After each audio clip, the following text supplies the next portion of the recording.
con diabetes mellitus. Vamos primero, como seguro ya habrán escuchado, hay dos grandes diabetes, ¿no? Además de estas también hay una que otra más, pero principalmente vamos a ver diabetes mellitus tipo 1 y diabetes mellitus tipo 2. Entonces, antes de comenzar a describir como tal las características de cada uno, hay que primero definirlas, ¿ok? La diabetes tipo 1 la vamos a definir como la diabetes a causa de una respuesta autoinmune que va a desencadenar una destrucción de las células beta de los islotes de Langerhans en el páncreas, ¿no? O las células betas del páncreas, lo cual indudablemente me va a llevar a una deficiencia de insulina, ¿no? La diabetes tipo 1 es una deficiencia de insulina. En la diabetes tipo 2 va a haber más que todo una resistencia a la insulina. ¿Por qué? Principalmente por componentes genéticos y ambientales, ¿no? La predisposición genética de los padres afecta al hijo y también las condiciones ambientales como la obesidad y un estilo de vida sedentario va a hacer que progresivamente genere una resistencia a la insulina y lo que después le va a desencadenar la diabetes, ¿no? Entonces, diabetes tipo 1 autoinmune, diabetes tipo 2 genético y más ambiental, ¿no? ¿En dónde encontramos diabetes tipo 1 principalmente? En niños. Al ser autoinmune, generalmente ya está en la predisposición del niño y comienza a manifestarse entre los 4 y 6 años o entre los 10 y 14 años. Principalmente menos de los 20 años. Aunque también puede ocurrir a cualquier edad, ¿no? Pero principalmente en niños. En cambio, la diabetes tipo 2, como se imaginarán, es más que todo en adultos, mayormente de 40 años. Aunque, como ya podemos sospechar, esta edad también va disminuyendo con el tiempo. La etiología, ¿qué es lo que causa esta diabetes? La principal causa de la diabetes tipo 1, como ya les he dicho, es genética. Una destrucción autoinmune de las células beta del páncreas. Si me preguntan, o si les preguntan algún gen o alguna relación genética, les viene la pregunta HLA. Pacientes con HLA-R3 o DR4 positivos se le asocia mucho con diabetes mellitus tipo 1. No es necesario ahondar más en esto, simplemente que sepan la asociación con el gen HLA, perfecto. Ahora, en la diabetes tipo 2, ¿cuál es la etiología? Como habíamos dicho,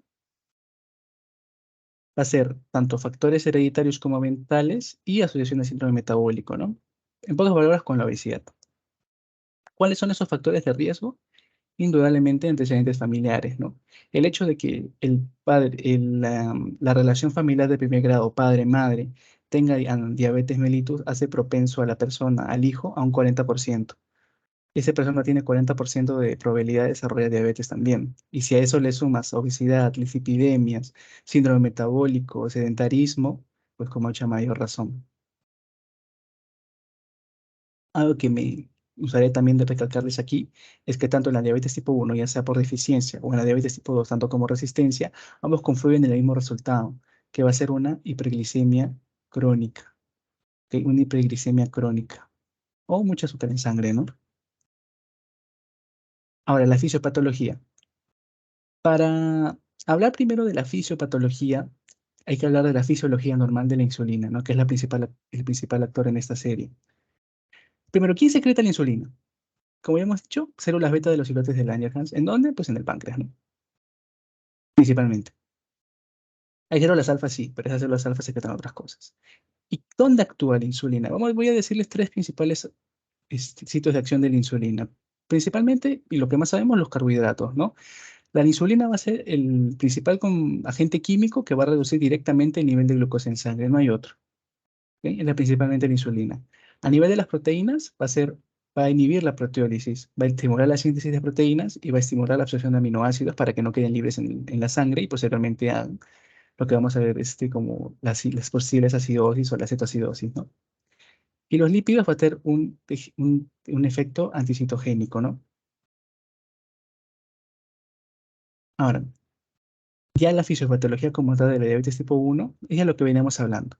Una susceptibilidad genética, también desencadenantes ambientales, va a generar una respuesta autoinmune con producción de autoanticuerpos, que va a llevar a una destrucción de las células beta, deficiencia absoluta de insulina y evidentemente una disminución de la captación de glucosa, que va a llevar a un aumento de la glucosa en sangre, ¿no? Es al final lo que se evidencia. Ahora, en la diabetes tipo 2 también hay muchos factores, ¿no? Pero pongamos el más común, que es la obesidad central. Generalmente la grasa abdominal es de las peores grasas del cuerpo, porque su aumento genera muchos desniveles. Va a ser que se generen unos ácidos grasos muy de mucha cantidad en el plasma, va a alterar la captación de glucosa, tanto en el nivel hepático, a nivel de los miocitos y de los adipocitos, lo cual al final que nos genera un aumento de la glucosa en sangre, ¿no? Como ya hemos dicho, tanto la diabetes tipo 1 como la diabetes tipo 2 tienen el mismo desencadenante, una hiperglucemia crónica, ¿ok? Con diferentes mecanismos, sí, pero al final el resultado es el mismo, una hiperglucemia crónica.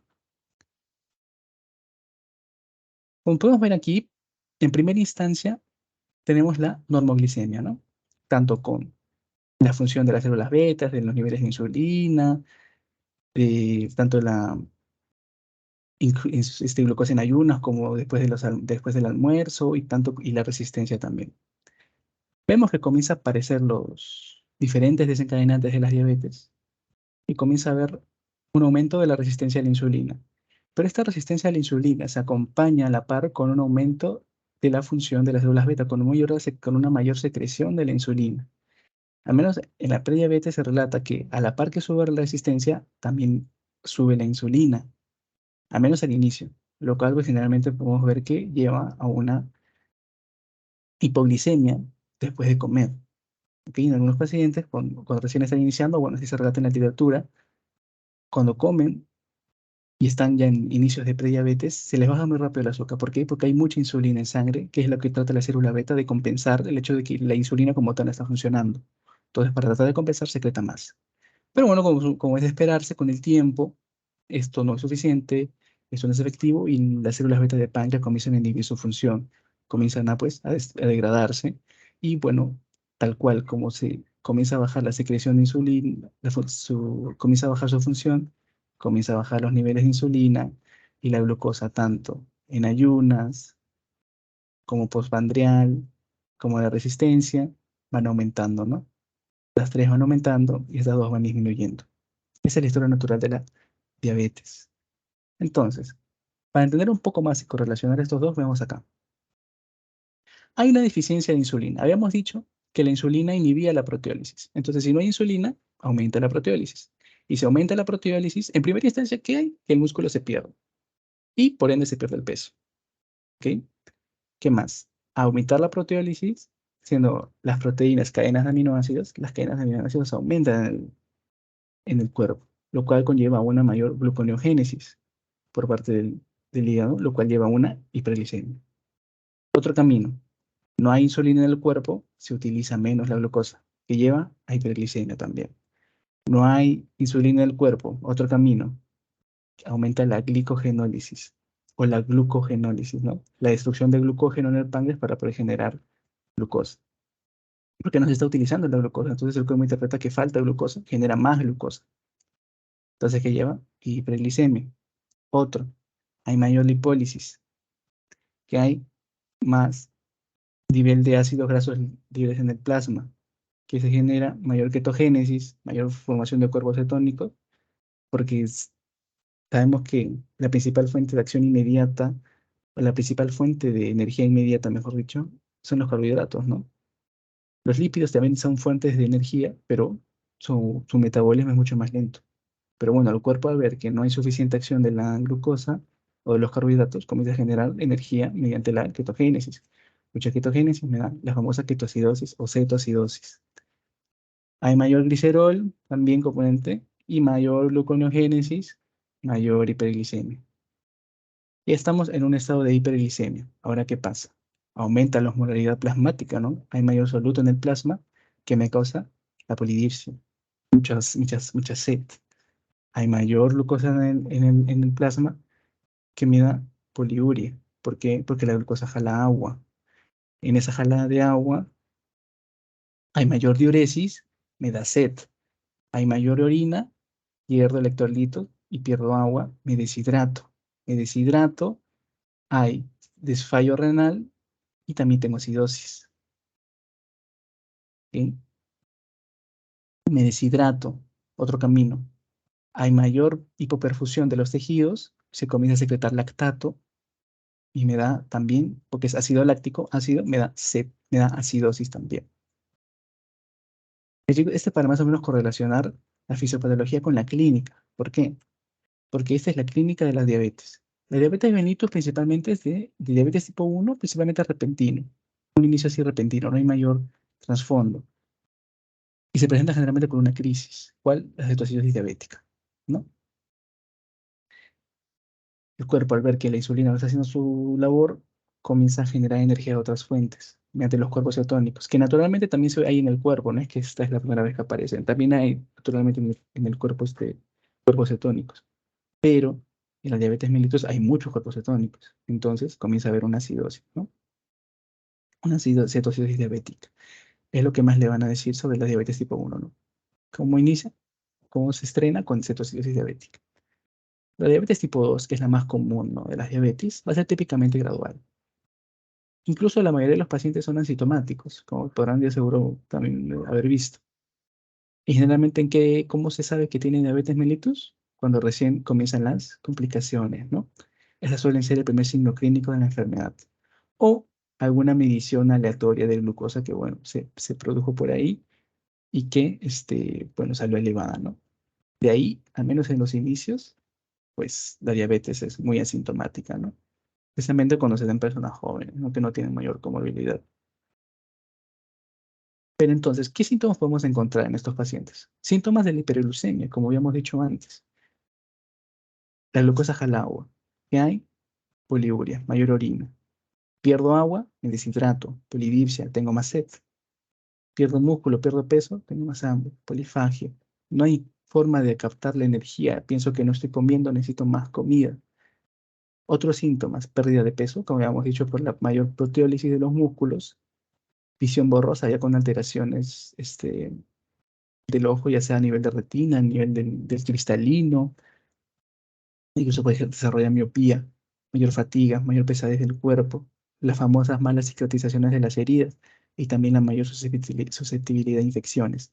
De todo esto, ¿con qué quiero que se queden? Con las 4P de la diabetes, que seguro también han escuchado. ¿Cuáles son?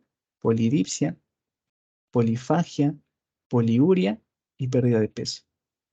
Polidipsia, polifagia, poliuria y pérdida de peso. Esas son las 4P de la diabetes, ¿no? Que seguro también cuando hagan sus rotaciones es lo primero que el doctor les va a preguntar, ¿no? Y ustedes se lucen diciendo las 4P, ¿no? Polidipsia, polifagia, poliuria. Y si les preguntan el por qué, ya se los he dicho. Otras características son, como seguro alguna vez han escuchado, la acantosis nigricans, ¿no? Y los cercocordones. Ambos son manifestaciones de la resistencia a la insulina. Diagnóstico. ¿Cómo yo diagnostico diabetes mellitus? Sabrán que primero hay que saber en quién yo puedo hacer un screening o un tamizaje para descartar diabetes mellitus. Hay ciertas reglas incluso. Se puede hacer a cualquiera indudablemente, pero siempre hay que tener mayor consideración con quién. Con personas mayores de 35 años, indudablemente con personas que han tenido antecedentes de diabetes o embarazadas con diabetes gestacional. Es otro tipo de diabetes, por ejemplo. También van a encontrar diabetes MO y otros tipos, pero bueno, en primera instancia lo primero que hay que saber es de unidos. Entonces, antecedentes de diabetes o cualquier otro tipo de diabetes. Pacientes menores de 35 años, pero ¿con qué? Con sobrepeso o con mayor uno o más factores de riesgo, ¿no?, que habíamos dicho anteriormente. Esa es para hacer el screening, o en quién deberíamos siempre tener consideración. Ahora, criterio diagnóstico. Estos criterios diagnósticos hay que saber que vienen de la, ¿ok?, de la Asociación Americana de Diabetes, que siempre es lo que más se usa como referencia en lo que respecta a esto. ¿Cuáles son esos criterios de la ADA? ¿Qué nos dice la ADA? El ADA nos dice que para diagnosticar diabetes tenemos que tener uno de esos dos, ya sea un nivel aleatorio de glucosa mayor a 200 en pacientes con síntomas de hiperglucemia, polipagia, polidipsia, poliuria, pérdida de peso, en fin. Ese es el primer criterio diagnóstico. Si tú le haces a un paciente esto y sale 200 o más y presenta síntomas, tiene diabetes, no es necesario hacer mucho más. O, ¿qué otra cosa más? Que el paciente tenga más de 2 pruebas con resultados anormales, mejor dicho, más de dos pruebas de glucemia con resultados anormales y que no presente síntomas incluso. Puede ser que no presente síntomas. ¿Y cuáles son estas pruebas de hiperglucemia? Acá se las muestro. Voy a mostrarle tres, que son las principales. La primera es la glucosa plasmática en ayunas, ¿no?, después de 8 horas de ayuno.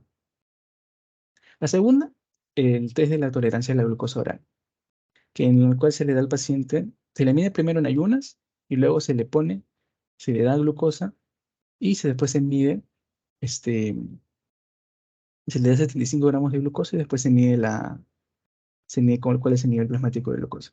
Y por último, y la más confiable, la que más se usa y la que ustedes seguro van a ver en la consulta, que es lo que siempre se le pide al paciente, es la hemoglobina glicosilada. ¿Por qué? Porque tanto como la glucosa en ayunas como la tolerancia a la glucosa, este, más que todo la tolerancia en ayunas, es muy influenciable en corto plazo.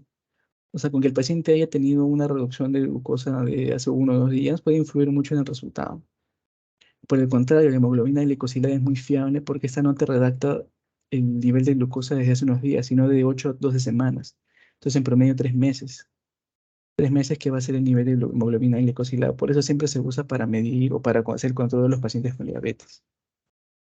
Bien, entonces, mm,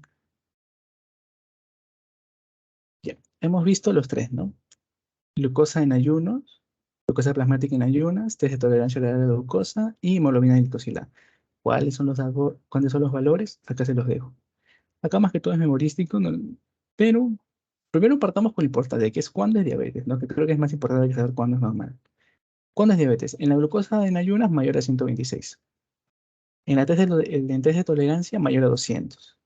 Y la hemoglobina glicosilada mayor a 6,5. De estos, principalmente memorícense la hemoglobina glicosilada, porque es la que van a ver en los exámenes de los pacientes que vienen al control. 6,5. Prediabetes, entre 100 a 125.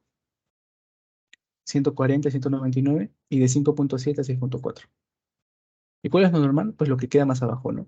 Menos de 100, menos de 140 y menos de 5,7. ¿Ok? De estos, como les digo, principalmente lo de hemoglobina glicosilada. Eso es lo principal. Entonces, haciendo una recapitulación. Hacemos el eje de diabetes mellitus. ¿El paciente tiene síntomas de hiperglicemia? No. Ok. ¿Es obeso o tiene algún factor de riesgo? No. ¿Es mayor de 45, mayor de 45 años? No. No es necesario hacerle mayor test. Volvemos. ¿El paciente tiene signos o síntomas de hiperglicemia? No, pero es obeso y tiene un mayor factor de riesgo, es mayor de 45 años, sí. Entonces comenzamos a hacer los test. Empezamos con hemoglobina glicosilada. Sale mayor de 6,5 es diabetes. Si sale entre 5,7 y 6,4, prediabetes, y menos de 5,7 está sano. Ya sea en glucosa en ayunas o test de tolerancia a la glucosa, lo mismo. Le damos los valores y sacamos el resultado. Generalmente se estila hacer dos, ¿no? La guía dice que se haga dos, pero generalmente con la hemoglobina glicosilada es lo que ya se estila diagnosticar como tal, ¿no? Porque la gente siempre viene con síntomas o con una glucosa muy alta, entonces como que ya ahí se saca. No suele repetir. O como les había dicho, si una glucosa random de 200, diabetes, sin hacer otro test. Tratamiento. ¿Cómo se hace el tratamiento de la diabetes? El principal objetivo del tratamiento es controlar la glucosa en la sangre, ¿no? Entonces, para controlar la glucosa en la sangre, en la diabetes tipo 1, como hay una deficiencia completa de insulina por la destrucción de las células, ¿qué se usa? Pues insulina, ¿no? En cambio, en el diabetes tipo 2, como aún puede haber cierta secreción de insulina, se acompaña con antidiabéticos o hipoglicemiantes, también se le dice, con o con insulina, ¿no? Dependiendo del caso. Generalmente en pacientes ya mayores o que debutan con una glucemia muy alta, mayor de 300, se suele utilizar insulina. Y indudablemente las modificaciones del estilo de vida, ¿no? Reducir el peso, la nutrición y la dieta, el ejercicio. El ejercicio incluso se relaciona este, con una mejor captación de insulina, o sea, que ayuda a que las necesidades de insulina del cuerpo no sean tan altas. Es importante. El ejercicio es muy recomendable y también entonces dejar de formar, ¿no? Entre más recomendaciones que seguro van a ir viendo a lo largo que sus doctores le vayan explicando. Entonces, ¿cuáles son los objetivos glucémicos? ¿Qué es lo que se busca? ¿Qué es lo bueno en un paciente diabético? ¿Llegar al normal? No siempre, depende mucho del paciente y eso lo van a ver con sus doctores también. Al final de cuentas, el objetivo glucémico, yo se los presento acá como una forma teórica. En el caso de hemoglobina glicosilada es menos de 7. En la glucosa capilar prandial de 80 a 130. Y en el pico de glucosa después de la comida menos 180. Pero por ejemplo a mí cuando yo a mi doctora siempre decía que el objetivo era menos de 100. ¿Por qué? ¿Por qué me decía eso? Porque dice que de acá a 10 años comenzaban a haber complicaciones y iban más de 100.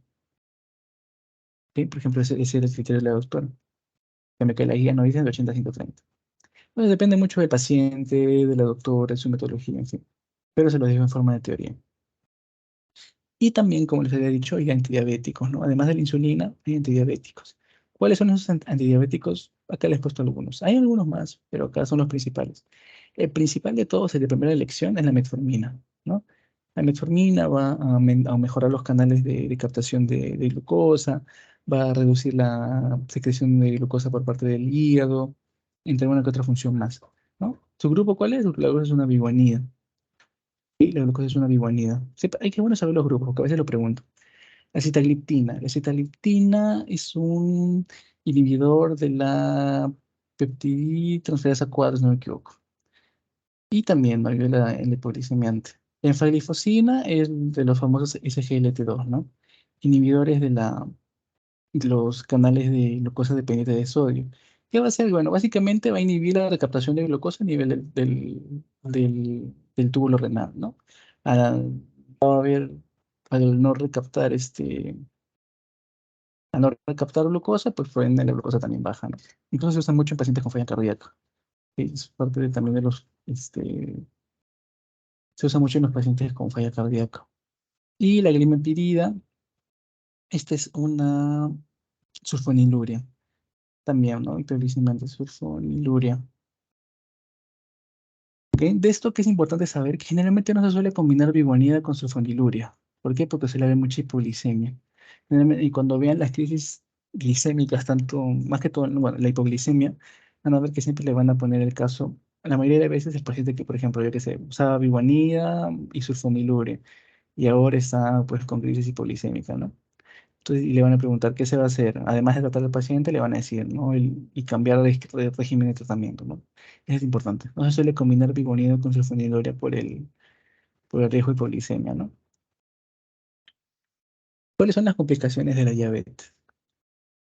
Principalmente las agudas, ¿no? Que son las de debut, la hiperglicemia y la hipoglicemia.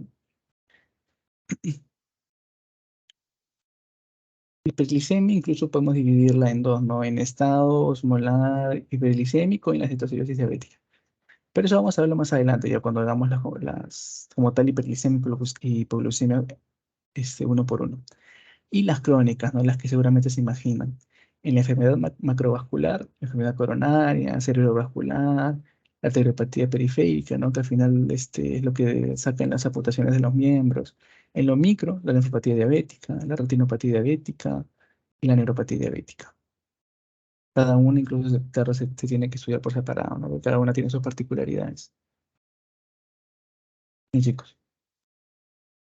vamos a hacer el post-test. La primera, la metformina es el agente farmacológico de elección para el tratamiento de la diabetes mellitus tipo 2. De los mecanismos de acción de este fármaco, ¿cuál de ellos es el que corresponde? Este de acá se puede sacar incluso por descarte, ¿no? Aumenta la producción de glucosa hepática, no tendría sentido. Disminuye la sensibilidad de la insulina, tampoco tendría sentido. Acelera la absorción intestinal de glucosa, tampoco. Bloquea la absorción de glucosa por el túbulo contornado distal, no, tampoco. Entonces, ¿cuál sería por descarte? Y también por lo que les he mencionado, esa, ¿no? Que aumenta la capacidad de los transportores de membrana, entre otras funciones también. Siguiente. La mejor prueba para inferir la efectividad del control de la diabetes mellitus es el dosaje de, como les había dicho, de las tres pruebas que les he mencionado para el diagnóstico de diabetes mellitus, la hemoglobina glicosilada es la más confiable, ¿no? Porque te recoge la hemoglobina de 3 meses, ¿no? Así que es difícil que el paciente pueda influir mucho en su resultado. Y por ende también se usa para el control, ¿no? Para el seguimiento.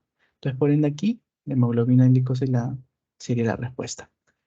Las necesidades de insulina del paciente diabético disminuyen con cirugía, no, pues con cirugía que te haga mejorar la insulina, infecciones, pues mucho menos, estrés emocional, mucho menos, obesidad, pues mucho menos, entre más obesidad, mayor resistencia a la insulina, ¿no? aumenta la resistencia a la insulina con la obesidad. En cambio, que no dicen que disminuye. ¿Cuál sería? Como les había mencionado, el ejercicio, ¿no? El ejercicio, los cambios de estilo de vida influyen mucho en la necesidad del cuerpo de la insulina. Muy bien. Siguiente. Mujer de 18 años. Consulta por incremento de peso. Su glicemia en ayunas es de 118. Ok, de 118. Postprandial 150. Índice de masa corporal 36. El tratamiento recomendado es. A ver, vamos a ver dónde está, en qué cuadro se encuentra la señora. 118 en glucosa en ayunas, o sea, la prueba de acá, la GPA. 118 es prediabetes. ¿Ok? Prediabetes, ¿sí o no? Después, 150 en postprandial a las 2 horas, o sea, test de tolerancia a la glucosa, mejor dicho. A las 2 horas es de 150, que está en prediabetes también. No nos dan hemoglobina glicosilada y nos dicen que el índice de masa corporal es 36. 36 es pues obesidad, ¿no? Incluso obesidad grado 2. Está en pocas palabras en obesidad. Y tiene pues 38 años, ¿no? Y sin mayor comorbilidad. Eso también hay que, tal vez no lo dicen ni no lo recargan, pero tenemos que inferirlo. Entonces, en prediabetes, en una paciente con 38 años de edad que no tiene otra comorbilidad, ¿ustedes qué harían? ¿Darían tratamiento farmacológico o en primera instancia tal vez recomendarían un cambio de estilo para ver si la paciente puede adaptarse a este? Pues la respuesta es lo último, ¿no? Al dado la edad del paciente, los niveles de glucosa que no están súper elevados, y dada que la paciente es obesa, y dada que no tiene mayor comorbilidad, lo principal o lo inicial es comenzar con una dieta y bajar de peso, ¿no? Para que la glucosa baje y por ende la insulina también se comience a adecuar. Dar biguanidas, insulina, sulfonilurias, en esta etapa de la paciente no es muy recomendable. Lo principal, al menos en este caso, dieta y bajar de peso, ¿no? Porque no viene en crisis, no ha venido en crisis de hiperglicemia o lo que sea. Las glucosas no están súper elevadas, el paciente es joven y no tiene otra comorbilidad. Así que dieta y bajar de peso. Acá. ¿Cuál es la última pregunta? ¿Cuál es el valor normal de glucosa de 2 horas después de una sobrecarga de 75 gramos? O sea, en pocas palabras les han descrito la prueba de test de tolerancia a la glucosa, ¿no? Y esto, pues bueno, es más que todo memoria. ¿Cuál era el resultado para un valor normal? Menor a 140, ¿no? Menor a 140. La respuesta es 140. Muy bien. Bien, chicos. Muchísimas gracias por su asistencia. Me alegra mucho los resultados de la prueba porque son preguntas del ENAR, no son preguntas que yo he creado. Y veo que las han respondido muy bien. Así que eso sería todo por la clase de hoy. Que les vaya muy bien en la semana y nos encontramos la siguiente semana para